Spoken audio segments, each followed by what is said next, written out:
एक गांव में एक बूढ़े लकड़हारे रहते थे।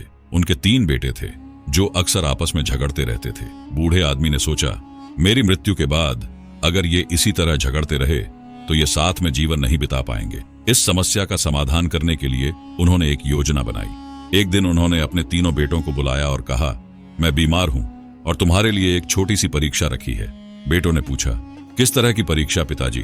बूढ़े ने एक लकड़ियों का गट्ठर लाकर उनके सामने रखा। उन्होंने कहा, इस गट्ठर को तोड़ना होगा। जो इसे तोड़ पाएगा उसे मेरी सारी संपत्ति मिलेगी। तीनों बेटे खुशी खुशी एक एक कर कोशिश करने लगे। सबसे पहले बड़े बेटे ने गट्ठर को तोड़ने की बहुत कोशिश की, लेकिन वह असफल रहा।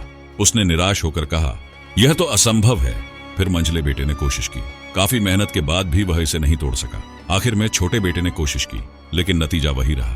तीनों ने एक साथ कहा, पिताजी, यह संभव नहीं है, हम इस गट्ठर को नहीं तोड़ सकते। बूढ़े ने मुस्कुराते हुए कहा, ठीक है, अब इस गट्ठर को खोलकर एक एक लकड़ी तोड़ने की कोशिश करो। तीनों बेटों ने गट्ठर खोला और एक एक लकड़ी तोड़ने लगे। इस बार वे आसानी से सभी लकड़ियां तोड़ने में सफल हो गए।